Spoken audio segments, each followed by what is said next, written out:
The rifle crack split the dawn air like thunder, and Eliza Mallory pressed herself deeper into the jagged rocks as lead sparked off stone inches from her head. Her father's voice echoed in her memory. "When the wolves come, little sparrow, you remember you got wings." But wings felt useless when Deputy Weldy's boots hammered the canyon floor behind her, closing fast. "Nowhere left to run, girl." Weldy's voice bounced off the canyon walls, thick with cruel satisfaction. "Sheriff wants a word about your thieving hands." Eliza's chest burned as she scrambled higher up the rocky slope, her threadbare dress catching on thorns. 3 years since her father's death in the Perdition Creek silver mine. 3 years of scraping by on scraps and kindness thin as mountain air. And still they hunted her like vermin. The irony tasted bitter, accused of stealing bread when she'd been the one robbed of everything that mattered. Another shot rang out closer this time. Eliza dove behind a boulder, heart hammering against her ribs. Through the gap in the rocks, she saw Weldy's scarred face, his eyes holding the same cold hunger she'd seen in wolves during hard winters.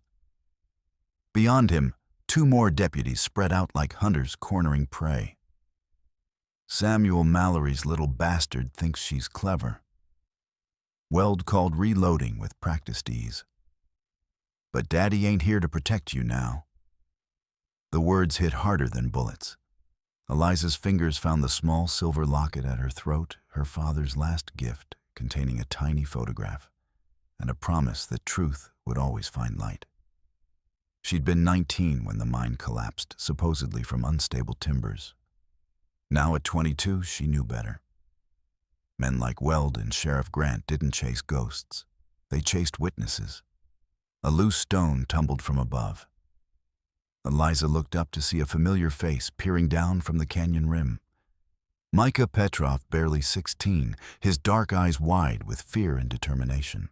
The boy she'd saved from his drunken father's belt, the same boy who'd been warning her about Grant's men for weeks. Micah pointed toward a narrow crevice in the rock face, and then held up 3 fingers and pointed east. 3 more deputies coming from town. Eliza's stomach dropped. 6 men for 1 starving woman. Whatever secret they thought she carried, it was worth killing for. "Last chance." Weldy's voice echoed closer. "Come peaceful and maybe the sheriff goes easy." Eliza almost laughed. Grant's idea of easy was a quick hanging instead of a slow beating. She squeezed through the rock crevice, ignoring the stone teeth that tore at her skin. The passage was barely wide enough for her thin frame, but it led deeper into the canyon's belly toward the old mining tunnels where even Grant's men feared to follow. Behind her, Weldy cursed as his broader shoulders jammed in the opening. "Damn mountain rat, you can't hide forever." The passage opened into a wider cavern, lit by pale shafts of morning light filtering through cracks above. Eliza paused, chest heaving, and allowed herself one moment to remember her father's calloused hands teaching her to read by candlelight, his gentle voice explaining that knowledge was the only thing no man could steal. If only he'd known how wrong he was. Footsteps echoed from multiple directions now. They'd found another way in. Eliza moved deeper into the tunnels, following half-remembered paths from childhood adventures when these caverns had been playgrounds, not tombs. The air grew colder, heavy with the scent of old earth and forgotten dreams. She emerged from the tunnel mouth 300 yards east of town, dirt-stained and bleeding, but alive. Perdition Creek spread before her like a wound in the earth. Wooden buildings clustered around the massive mine shaft, smoke rising from a dozen chimneys, the false promise of civilization carved from wilderness. But Eliza knew better. She'd learned that monsters wore human faces and called themselves lawmen. The town bustled with morning activity. Miners heading to their shifts, merchants opening their shops, women hanging laundry while children played in the dust. Normal life proceeding while hell festered beneath the surface. Eliza pulled her torn shawl over her head and moved carefully through the alleys, keeping to the shadows that had become her second home. Donnelly's Bakery sat on the corner of Main and Silver Street, its windows already fogged with steam from the morning's bread. Sean Donnelly had been the only soul in Perdition Creek to show her kindness since her father's death, slipping her day-old bread and never asking questions about her bruises or her fear. The Irish baker's weathered face told stories of his own hardships, and perhaps that's why he recognized suffering in others. Eliza approached the bakery's rear door, checking over her shoulder for signs of pursuit. The smell of fresh bread made her empty stomach clench with hunger. But something else drew her here, the desperate hope that one person in this God-forsaken town might care whether she lived or died. Sean looked up from his kneading. She slipped inside his brown eyes, immediately taking in her torn dress and bleeding hands. At 35, he carried himself with the steady strength of a man who'd weathered storms and emerged intact, though not unmarked. His left hand bore old scars from burns, and his shoulders held the weight of unspoken sorrows. Jesus, Mary, and Joseph. Sean breathed, his Irish accent thick with concern. What happened to you, lass? Eliza collapsed onto a flour sack, her legs finally giving out. Grant's men. They came at dawn hunting like I was worth $1,000. Sean's jaw tightened. What do they think you've done now? Same as always, existing. Eliza's voice cracked.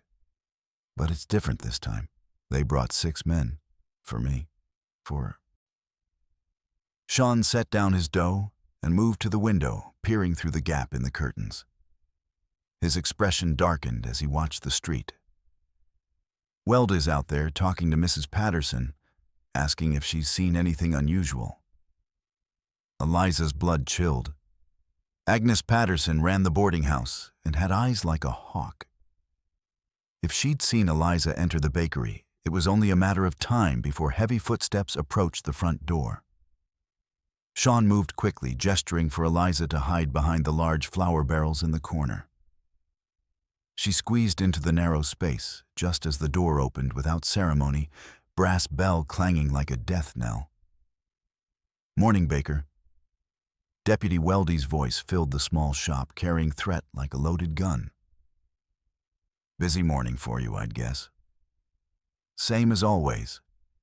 Sean replied, his tone carefully neutral. Bread doesn't bake itself. Through the gap between barrels, Eliza could see Weldy's boots, expensive leather, well-maintained, paid for with dirty money. The deputy moved through the shop like he owned it, touching things, claiming territory with his presence. Funny thing. Weld continued, his voice deceptively casual. Mrs. Patterson thinks she saw someone heading this way. Someone who shouldn't be walking free. Can't say I've noticed anyone unusual, Sean said. Though I've been focused on my work. Weldy's boots stopped directly in front of the flour barrels. Eliza pressed herself deeper into the shadows, hardly daring to breathe. Her father's locket felt cold against her skin, a reminder of everything she'd already lost and everything she still had to lose. You know, Donnelly. Weldy's voice dropped to a whisper. Hiding criminals is a serious offense. Sheriff takes it personal when folks interfere with justice. I'm sure he does. Sean replied, his voice steady as stone. Good thing I'm not hiding anyone. A long silence stretched between them, heavy with unspoken threats. Finally, Weldy's boots moved toward the door.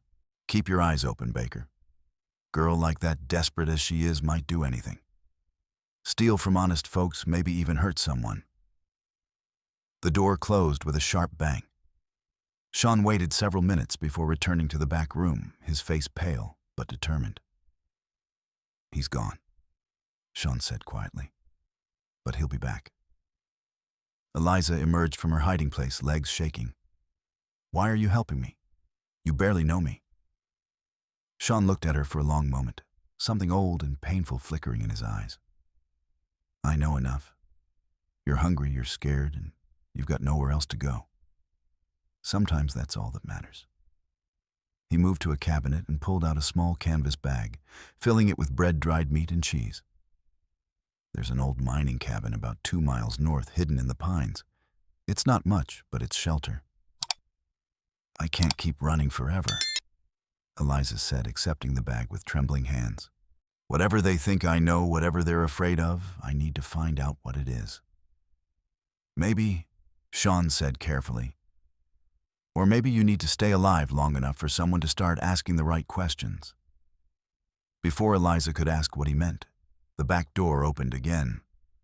Both of them tensed, but it was only Micah slipping inside his young face, tight with worry. They're coming back, Micah panted. Whole pack of them, and they've got bloodhounds. Eliza's heart sank. Dogs would follow her scent straight here, putting Sean at risk. She moved toward the door, but Sean caught her arm.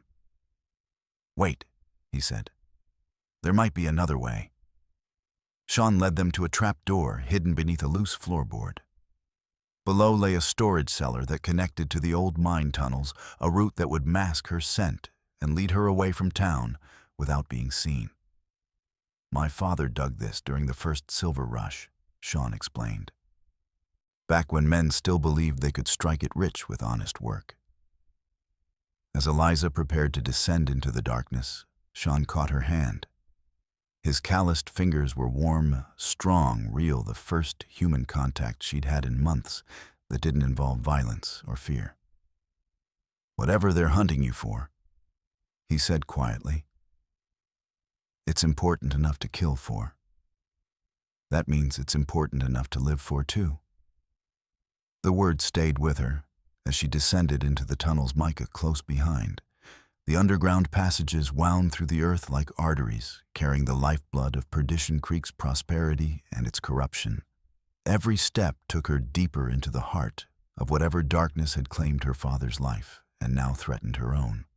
Behind them, the distant baying of hounds echoed through the morning air, a reminder that the hunt was far from over. But for the first time in 3 years, Eliza wasn't running alone. She had allies now fragile as spiderwebs, but strong enough to matter. And in the depths of the earth that had swallowed so many dreams, she began to understand that some fights were worth having, even if they killed you. The tunnel emerged near the old McElroy cabin, abandoned since the first mine collapse 5 years ago. Eliza and Micah moved carefully through the pine forest, using game trails and staying away from the main roads. The boy proved surprisingly adept at reading sign and avoiding detection skills learned from dodging his father's drunken rages. Why are they so scared of you? Micah asked as they settled in the cabin's dusty interior. Eliza stared out the grimy window toward town, watching smoke rise from the mine works. I think it has something to do with my father's death. The way it happened, the timing. 3 years ago, the mine was producing more silver than ever. Then Papa died, and suddenly production dropped by half. You think he knew something. I think he saw something, or heard something. Papa was head timekeeper. He knew every man who went down into those tunnels, every load of ore that came up. Micah nodded slowly. At 16, he'd already learned that adults often died for inconvenient truths. What about his things? Did they let you go through them? Eliza's hand went to her father's locket. Sheriff Grant said everything was lost in the collapse. But Papa always kept his important papers at home, not in the mine office. The realization hit them both at the same time. If Samuel Mallory had discovered something worth killing for the evidence might still exist. And if it did, Grant would have made sure to destroy it unless he couldn't find it. Where did you live before? Micah asked. After your father died. The house was sold for debts, Eliza said bitterly. But I know every hiding place Papa ever used. If he left something behind. She trailed off, mind racing. The old Mallory house sat on the east side of town, now occupied by the Hartwell family. Victoria Hartwell was Matilda Sykes's closest friend and biggest supporter, a woman who'd arrived in Perdition Creek shortly after Samuel's death, with money to buy property and influence to gain respect. Too convenient to be coincidence. As evening approached, they made their plans. The Hartwells attended church every Sunday without fail, a 3-hour service that would give them time to search the house. It was dangerous if they were caught. Grant would have all the excuse he needed to end this hunt permanently. But the alternative was running forever, and Eliza had grown tired of being prey. Sunday morning dawned gray and cold with storm clouds building over the mountains. Perfect weather for breaking into houses and stealing back your father's secrets. Eliza and Micah positioned themselves in the trees behind the Hartwell property, watching as the family dressed in their finest clothes and walked to town. The house looked different now. Fresh paint, new shutters, a garden where her mother's roses used to bloom. But underneath the improvements, it was still the same structure where she'd spent her childhood, where her father had taught her to read and write by lamplight, where she'd felt safe and loved, and certain the world made sense. Where would he hide something? Micah whispered as they approached the back door. Papa was careful, Eliza replied, working the lock with a hairpin. He wouldn't put important things where Mother might find them and worry. Somewhere private but not obvious. The door clicked open. Inside the house smelled of lemon oil and prosperity, Mrs. Hartwell's taste evident in every carefully arranged detail. But Eliza moved with the confidence of memory, leading Micah directly to her father's old study. The room had been converted to a sewing parlor, but the bones remained the same. Eliza knelt beside the fireplace, feeling along the stones, until she found the loose 1/3 from the bottom. Her father's hiding place where he'd kept birthday presents and Christmas surprises. Her fingers closed around a metal box small enough to fit in her palm. Inside, wrapped in oiled cloth, were 3 items: a silver claim marker, a folded piece of paper covered in her father's careful handwriting, and a small leather pouch containing silver ore samples. Micah kept watch while Eliza read the paper by window light. Her father's words swam before her eyes, but their meaning was clear enough to make her stomach clench with fear and fury. Samuel Mallory had discovered that the mine's official production reports were fraudulent. For every pound of silver recorded, 2 more went unreported, stolen by a conspiracy that included Sheriff Grant Mine Supervisor Harrison Blake and several prominent townspeople. The operation was sophisticated, involving falsified weight records, hidden smelting operations, and intimidation of workers who asked questions. But the conspiracy went deeper than simple theft. The stolen silver was being sold to finance a political campaign territorial representative, Marcus Wellington's bid for statehood office. Wellington had promised to ensure favorable mining regulations and federal contracts for his supporters, making their criminal enterprise not just profitable, but politically protected. Jesus. Micah breathed, reading over her shoulder. This isn't just about money. They're buying a government. The claim marker was even more damning evidence that Samuel had been planning to file a legal challenge to the mine's ownership, having discovered irregularities in the original survey. If successful, it would have invalidated the current owner's rights and exposed the fraud to federal investigators. Now we know why they killed him, Eliza said quietly, and why they want me dead. Even without proof, I'm the one person who might remember something or ask the right questions. Voices carried from the front of the house. The Hartwells returning early from church. Eliza quickly pocketed the evidence and led Micah toward the back door, but footsteps were already approaching from that direction too. They were trapped. Victoria, dear, I think we have mice, came Matilda Sykes's voice from the front hall. I heard scurrying when we came in. More likely rats, Mrs. Hartwell replied with acid sweetness. This town seems to breed them. Eliza pulled Micah into the narrow space between the china cabinet and the wall, just as footsteps entered the parlor. Through the gap, she could see Matilda Sykes examining the room with sharp eyes, her well-dressed figure radiating predatory intelligence. Matilda had been the most vocal opponent of undesirable elements in Perdition Creek, organizing the town council's anti-vagrancy measures and supporting Grant's heavy-handed law enforcement.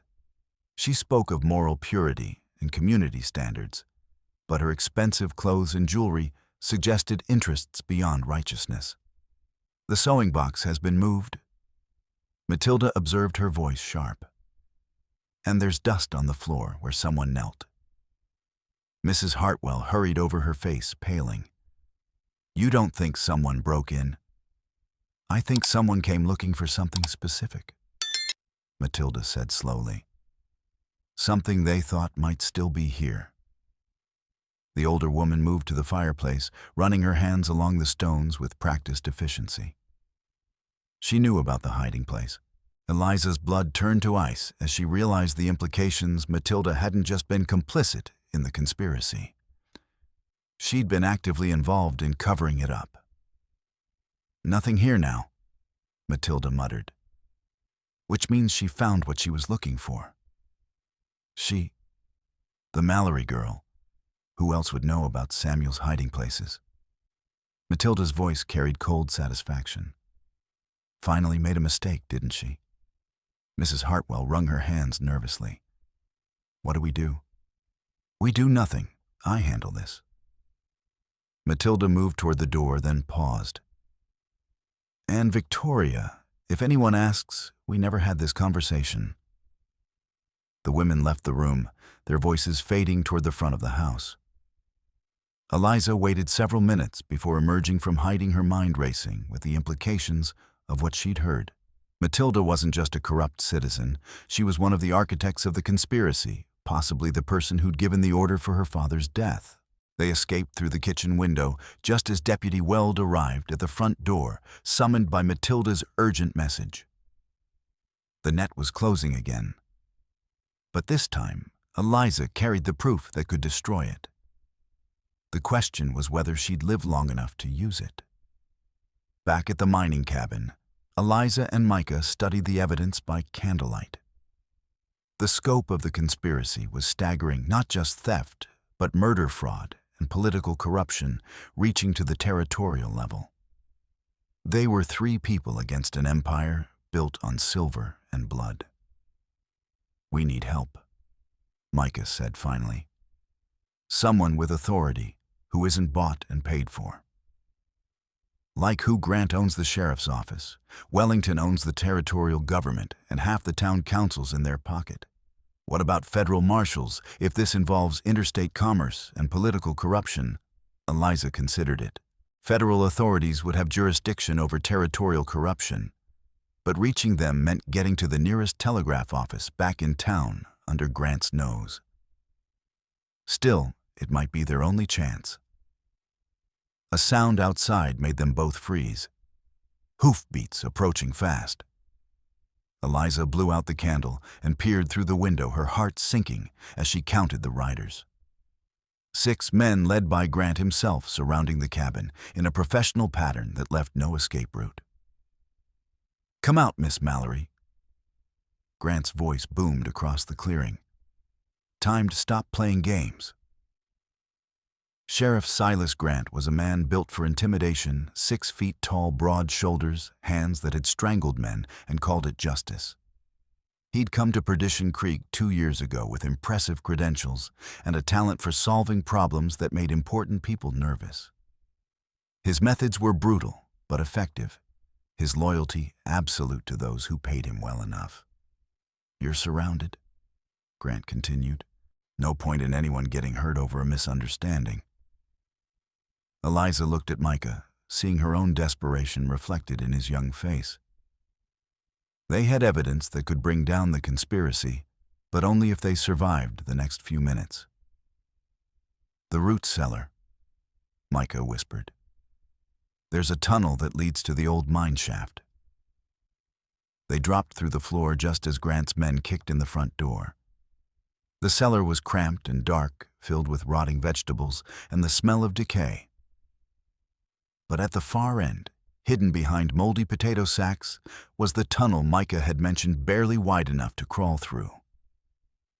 Above them, heavy boots stomped across the floor. Grant's voice carried clearly through the thin boards. "Tear this place apart. They were here and they couldn't have gone far. Eliza and Micah crawled through the tunnel stones, scraping their backs and roots, catching their clothes. The passage seemed endless, a throat of earth that threatened to swallow them whole. But finally, they emerged in the ruins of the old McElroy mine, its shaft yawning like a wound in the mountainside. The abandoned mine provided temporary shelter, but Eliza knew it was only a matter of time before Grant's men found the tunnel. They needed a new plan, something desperate enough to work and crazy enough to catch their enemies off guard. "The church," Eliza said suddenly. "Wednesday evening service. The whole town will be there, including the conspirators." "What about it?" "Public exposure. Read my father's evidence in front of everyone, force them to act in the open where they can't cover it up." Micah stared at her. "That's suicide. Grant will shoot you before you get halfway through the first page." "Maybe. But he'll have to do it in front of 50 witnesses, including people who aren't part of the conspiracy. Word will spread, questions will be asked. Even if they kill me, the truth will be out." It wasn't much of a plan, but it was the only one they had. 3 days to prepare, 3 days to figure out how to get into the church without being caught, and 3 days to make peace with the likelihood that she wouldn't survive to see justice done. But first, they needed to get back to town and warn Sean. If Grant suspected the baker of helping them, the Irishman's life was forfeit. And despite everything, Eliza found herself caring more about Sean's safety than her own, a dangerous discovery that made her more vulnerable than any bullet. They waited until nightfall to move, using storm clouds and wind to mask their approach. Perdition Creek looked peaceful in the darkness. Lamplight flickering in windows, smoke rising from chimneys. But beneath the surface, Eliza could feel the tension, a town holding its breath, waiting for something to break. The bakery was dark when they reached it, but Sean's living quarters above showed light. Micah kept watch while Eliza climbed the outside stairs, her heart hammering with more than just exertion. She'd been running on adrenaline and desperation for days, but seeing Sean again made her remember what she was fighting for beyond simple survival. Sean opened the door before she could knock his face grim with worry. Without words, he pulled her inside and into his arms, holding her with desperate strength. For a moment, Eliza allowed herself to feel safe, protected, cared for. Then reality crashed back in. "They know you helped me," she said against his chest. "Grant's been asking questions." "Let him ask," Sean replied fiercely. "I'm not afraid of that bastard." "You should be. I found proof of what they're doing, Sean. It's bigger than we thought, and they'll kill anyone who threatens it." She showed him her father's evidence, watching his expression grow darker with each revelation. When she finished, Sean was quiet for a long time, staring out the window at the town he'd called home for 3 years. "Federal marshals," he said finally.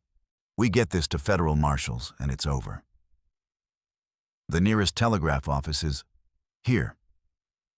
Sean moved to a cabinet and pulled out a hidden device, a small telegraph key connected to copper wire. "Illegal as hell, but I've been sending messages to my brother in Denver for 2 years. Eliza stared at him. "You've had a telegraph this whole time." "Emergency use only. Grant would hang me if he found it." Sean's smile was grim. "Good thing this qualifies as an emergency." Sean began tapping out a message to federal authorities in Denver, his fingers moving with practiced efficiency. But before he could finish, heavy footsteps approached the stairs outside. Grant's men moving with the confidence of predators who'd finally cornered their prey. "Finish the message," Eliza whispered, moving toward the window. "I'll buy you time." "Like hell," Sean replied, continuing to tap out Morse code. "We finish this together or not at all." The door exploded inward as Deputy Weld kicked it off its hinges. Behind him came Grant himself, gun-drawn eyes cold with the promise of violence. but his attention focused immediately on the telegraph key, and his expression shifted from anger to something approaching fear. "Well, well," Grant said slowly. "Illegal communication with outside authorities. That's a federal offense, Baker." "So is murder," Sean replied, not stopping his transmission, "and theft, and conspiracy." Grant raised his gun, but Eliza stepped between them, her father's papers clutched in her hands. "Too late, Sheriff," she said with more confidence than she felt. "It's already sent. Federal marshals will be here within the week." Grant's eyes flicked to the telegraph key, calculating odds and consequences. A smart man would have cut his losses, gathered his money, and disappeared into the night. But Grant was more than smart, he was desperate. And desperate men made dangerous choices. "Maybe so," Grant said finally. "But accidents happen. Telegraph lines fail, messages get lost. And sometimes criminals resist arrest and get themselves killed in the process." He gestured to Welda, who produced a can of coal oil and began splashing it around the room. The message was clear: they would burn the evidence, and the witnesses then claimed the fire started during a struggle with dangerous fugitives. But as Welda worked, his back turned to the window, a shadow moved on the roof outside. Micah, following their escape plan, had climbed up from the alley and was now positioned directly above the room. The boy had something in his hands, a heavy iron tool from the bakery below. When Micah dropped through the window, the iron struck Welda's head with a sound like a melon hitting stone. The deputy collapsed coal oil, spreading across the floor in a dark pool. Grant spun toward the new threat, giving Sean the opening he needed. The two men crashed together in a fury of fists, and cursing Grant's size advantage offset by Sean's desperation and the confined space, they rolled across the floor, scattering furniture and fighting for control of the gun. Eliza grabbed the telegraph key and resumed the transmission, her fingers clumsy with fear, but determined to finish what Sean had started. Behind her, the fight continued with brutal intensity, both men bleeding from multiple wounds. The gun went off impossibly loud in the small room. Eliza spun around to see Sean slumped against the wall, clutching his shoulder while blood seeped between his fingers. Grant stood over him, gun raised for a finishing shot.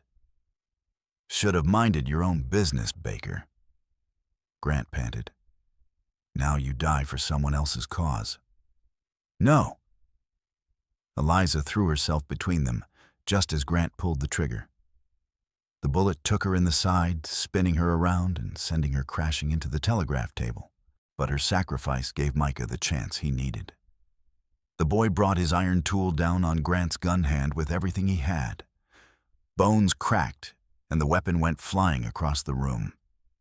Grant roared in pain and rage, backhanding Micah into the wall, but the damage was done. Sean struggled to his feet, his left arm useless, but his right still strong enough to drive his fist into Grant's jaw. The sheriff staggered backward, tripped over Weldy's unconscious form, and crashed through the window in a shower of glass and splintered wood. The fall to the alley below should have killed him. But Grant was built like an ox and twice as stubborn. He hauled himself upright, blood streaming from a dozen cuts, and began shouting for his men scattered throughout the town. "Fire!" Grant bellowed. "The bakery's on fire. Get every man here now." Sean looked at the spreading coal oil, then at Eliza's pale face as she clutched her wounded side. "We have to go. Now." They helped each other down the back stairs, Micah supporting Eliza, while Sean used his good arm to steady himself. Behind them, the upper room was beginning to smoke as the spilled oil ignited from the overturned lamp. The alley was empty, but shouts echoed from multiple directions as Grant's men converged on the bakery. They had minutes, maybe less, before the net closed completely. "The church," Eliza gasped through gritted teeth. "We stick to the plan." "You're bleeding," Sean protested. "You need a doctor." "I need justice more than medical attention." And if we don't expose them tonight, we'll never get another chance." Sean looked at her face, seeing the determination that had kept her alive through 3 years of persecution and pursuit. He nodded grimly, understanding that some fights were worth dying for. They made their way through the dark streets, avoiding the main roads where Grant's men patrolled.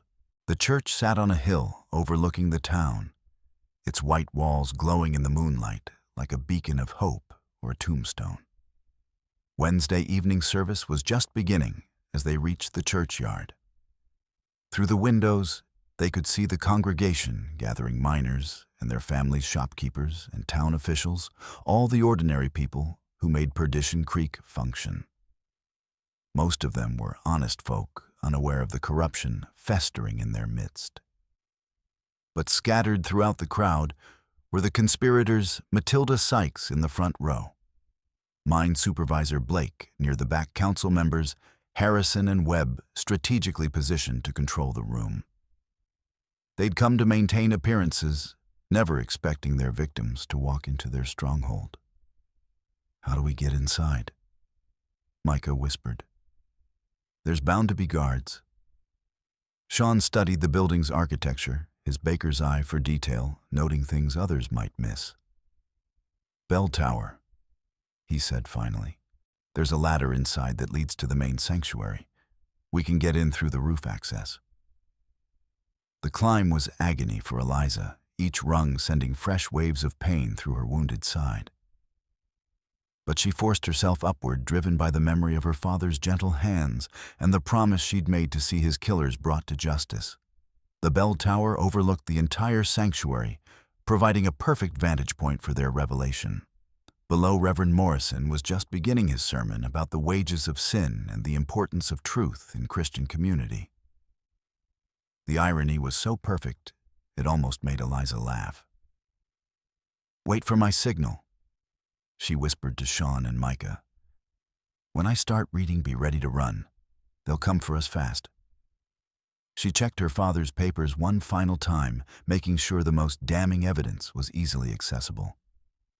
Then she stood up in the bell tower, her voice carrying clearly across the suddenly silent sanctuary.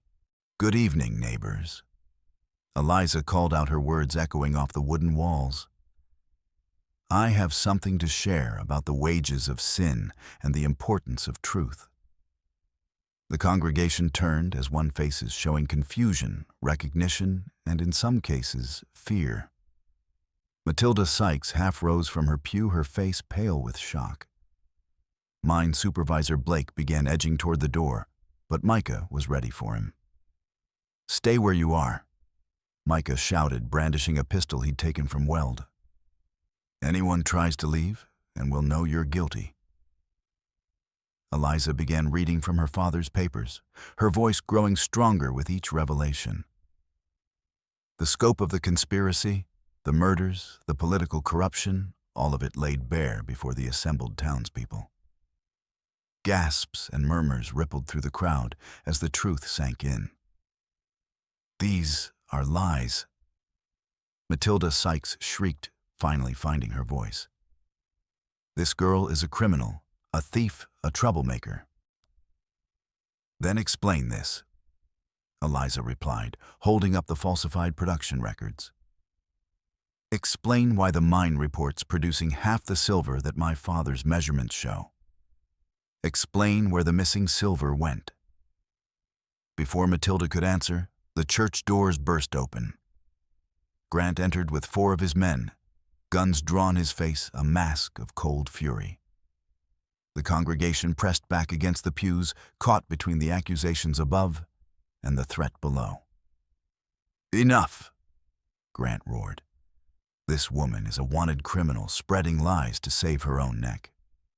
"Lies?" Eliza shot back. "Then explain why you're so eager to kill me before I can tell them. Explain why you murdered my father when he discovered your theft." Grant raised his gun, aiming directly at the bell tower. But before he could fire, a new voice cut through the tension. "Lower your weapons." The command came from the back of the church, where 3 men in federal marshal badges stood with rifles ready. The lead marshal, a grizzled veteran with steel-gray hair, stepped forward with quiet authority. "Marshal John Crawford, Federal Authority," he announced. "We received a telegraph about corruption and murder in this town. Looks like we arrived just in time." Grant's face went through a range of emotions: shock, calculation, desperation. Then his features hardened with the resolve of a man who decided to fight his way out or die trying. "Federal marshals got no jurisdiction here," Grant snarled. "This is territorial business. Interstate commerce and political corruption make it federal business." Crawford replied calmly. "Now drop your weapons and surrender." What happened next seemed to unfold in slow motion. Grant pivoted toward the marshals, his gun coming up fast. His men followed his lead, creating a crossfire situation that trapped the innocent congregation in the middle. Bullets flew in both directions, splintering pews and shattering windows. In the bell tower, Sean pushed Eliza down as lead sparked off the bronze bell above them. Below, the townspeople screamed and scrambled for cover, while the two sides exchanged shots. Grant's men were outnumbered, but fighting with the desperation of cornered animals. Matilda Sykes tried to run during the chaos, but Micah was watching for exactly that move. The boy's shot took her in the leg, sending her sprawling across the altar in a tangle of expensive skirts and spilled blood. "Going somewhere, Mrs. Sykes," Micah called out with grim satisfaction. The gunfight ended as suddenly as it began. Grant lay dead near the pulpit, his gun still smoking in his hand. Two of his men were down, the others wounded and surrendering. Deputy Welda, barely conscious from his head injury, was dragged in and arrested on the spot. Marshal Crawford climbed to the bell tower, his weathered face showing professional interest as he examined Samuel Mallory's evidence. "This is solid documentation," he said after several minutes. "Enough to hang every conspirator and send the case all the way to Washington." "What about Representative Wellington?" Eliza asked weakly, the blood loss finally taking its toll. "The money trail leads directly to his campaign." "Leave Wellington to us," Crawford replied grimly. "Federal prosecutors have been building a case against him for months. This evidence will be the final nail in his coffin." As dawn broke over Perdition Creek, the scope of the conspiracy's collapse became clear. 23 arrests, including half the town council and most of the mine's supervisory staff. Stolen silver worth over $50,000 recovered from hidden caches. And at the center of it all, Eliza Mallory, no longer a hunted outcast, but the woman who'd brought down an empire built on corruption and blood. The town doctor stitched Eliza's wound in the parsonage, while Sean waited outside his own shoulder injury, wrapped but forgotten in his worry for her. Micah sat nearby, still processing the violence he'd witnessed and participated in. None of them were unchanged by what they'd endured. "What happens now?" Micah asked when the doctor finished his work. Marshal Crawford answered from the doorway, his expression thoughtful. "Federal trials, congressional hearings, probably a complete reorganization of territorial law enforcement. It'll take years to sort through all the corruption." "And us?" Eliza asked quietly. "What happens to us?" "You'll need to testify, all three of you. But after that?" Crawford shrugged. "You're free citizens. Make whatever life you want."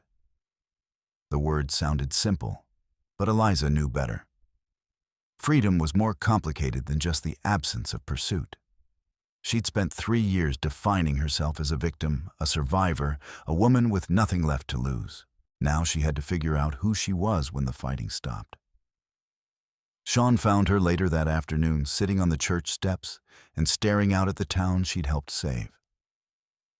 His arm was in a sling, but his eyes held the same gentle strength that had first drawn her to trust him. "Penny for your thoughts," he said, settling beside her. "Just wondering if Papa would be proud," Eliza replied. "All those years he taught me that truth and justice would win in the end."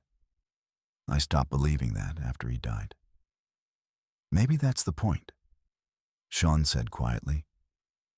Truth and justice don't win automatically. They win because people like you fight for them, even when it seems hopeless. They sat in comfortable silence, watching the town below struggle to come to terms with its liberation. Some businesses were closing enterprises that had existed only to launder stolen silver. Others were opening honest merchants no longer afraid of Grant's protection rackets. I've been thinking, Sean said eventually, about the bakery, about starting over. I could use a partner, someone who understands the value of honest work and isn't afraid of hard times. Eliza looked at him, seeing not pity or charity, but genuine affection and respect. The offer was more than business. It was a chance at the kind of life she'd thought lost forever.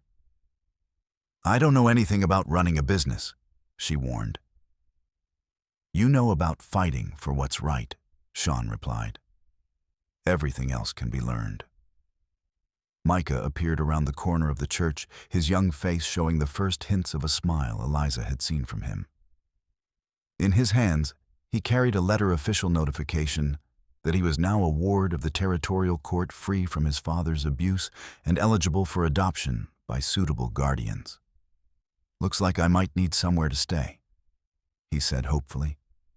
Eliza reached out and pulled the boy close, feeling Sean's arm come around both of them. For the first time in 3 years, she allowed herself to imagine a future that didn't involve running or hiding or fighting for survival. It was a strange sensation, this thing called hope. But even as they planned their new life together, darker currents moved beneath Perdition Creek's surface. Not everyone had been caught in the marshal's net. Some conspirators had escaped, fleeing to other territories with stolen wealth and burning resentment.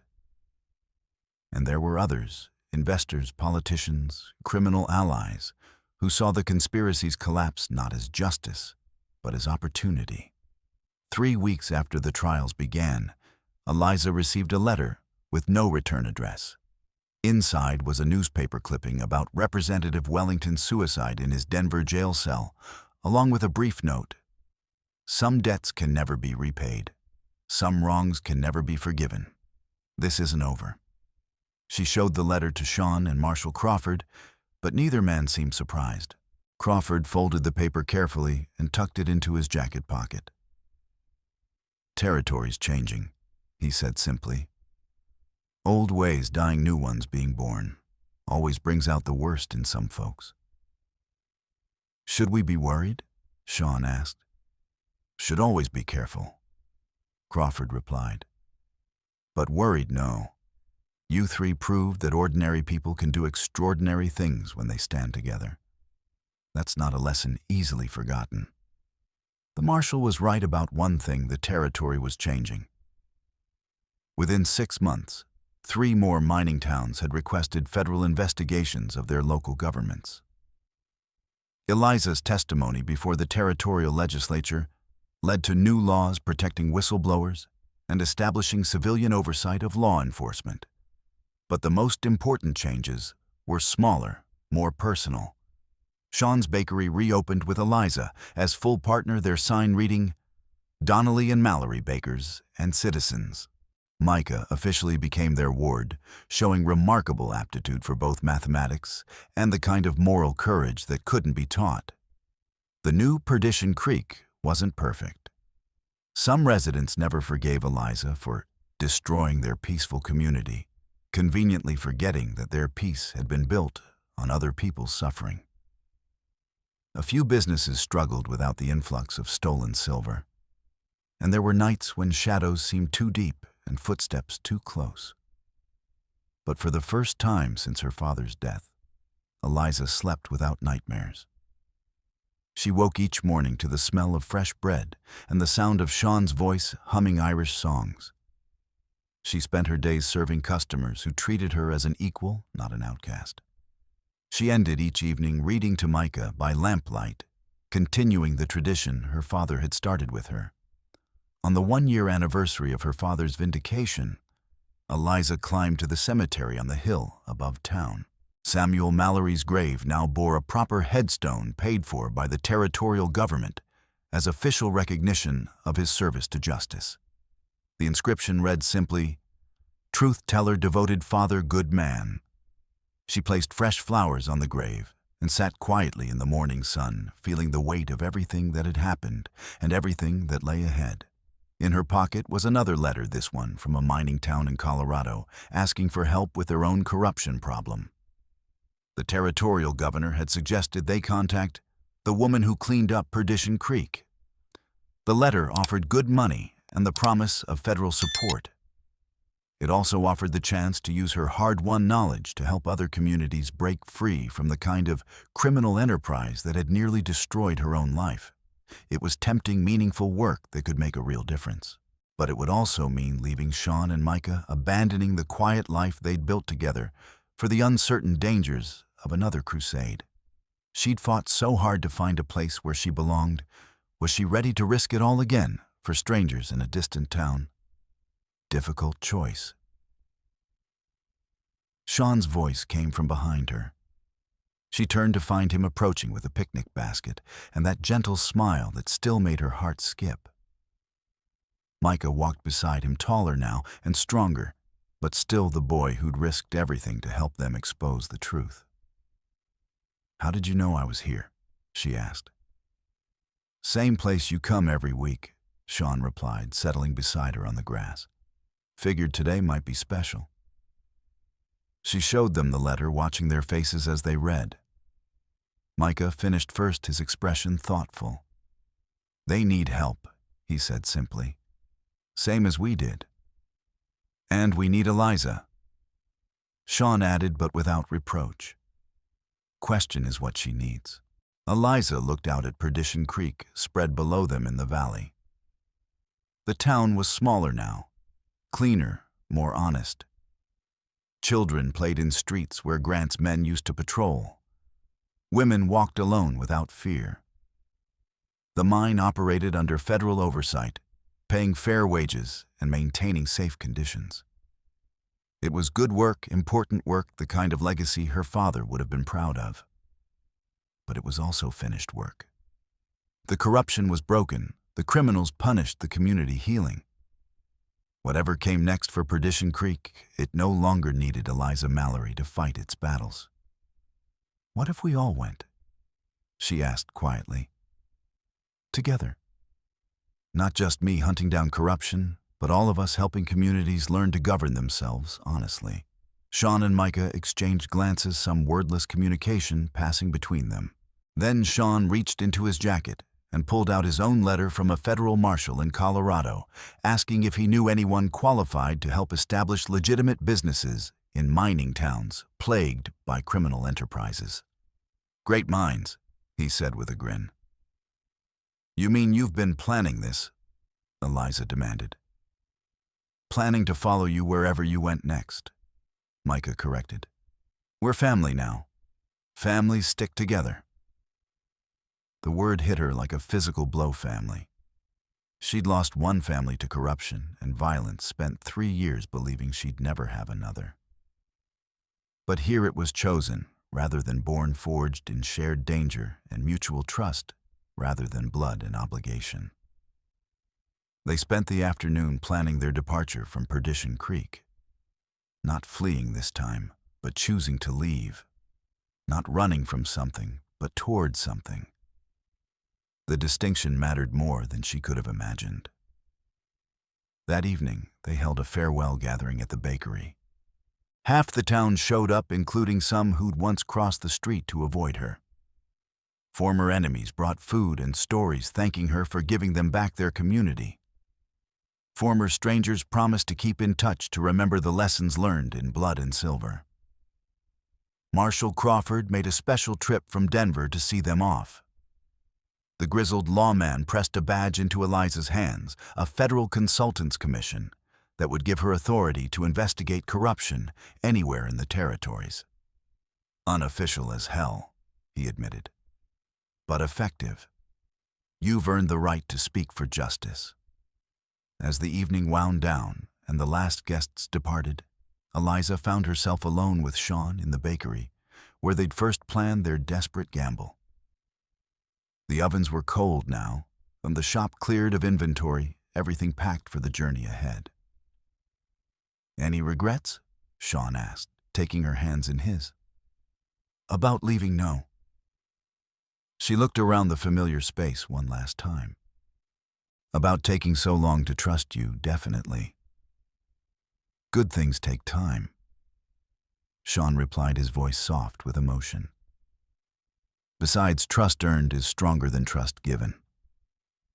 He produced a small box from his pocket, and the kind used for rings, but somehow more significant. Inside was a locket similar to her father's, but new, engraved with their initials and containing a tiny photograph of their strange little family. "Eliza Mallory," Sean said formally.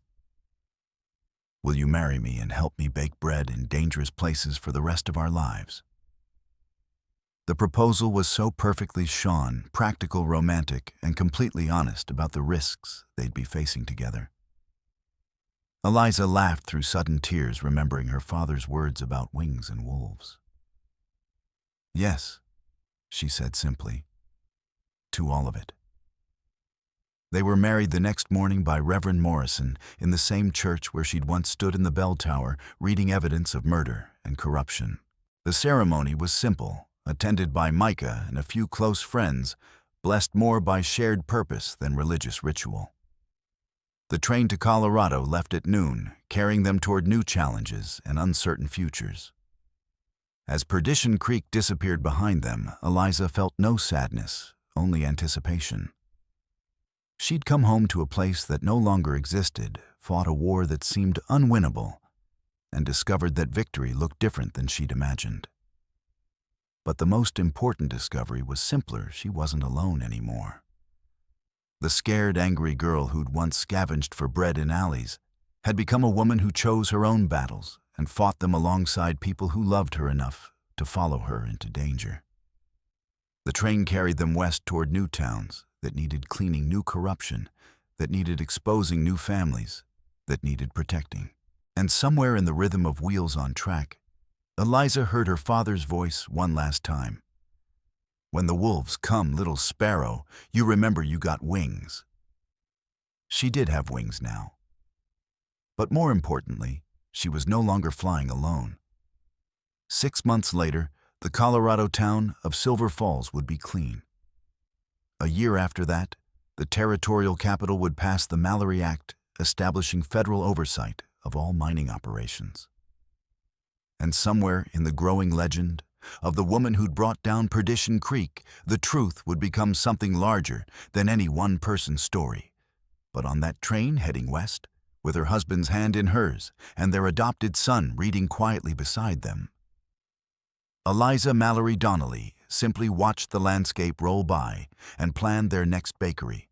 Because, in the end, to the most important revolutions happened one loaf of bread at a time, one act of kindness at a time, one family at a time. The Wild West was changing, and they were part of that change. Not as heroes in some grand story, but as ordinary people who'd chosen to do extraordinary things when the moment demanded it. And that, Eliza thought, as the train carried them toward their future, was exactly the kind of legacy her father would have understood. Justice, after all, was just another word for refusing to let good people suffer alone. And bread, as Sean always said, was just another word for hope made edible. Together, they could feed both the body and the soul of a territory, learning to be better than its worst impulses. The wolves were still out there in new territories, with new schemes and new victims. But the sparrows had learned to fly together now, and that made all the difference in the world.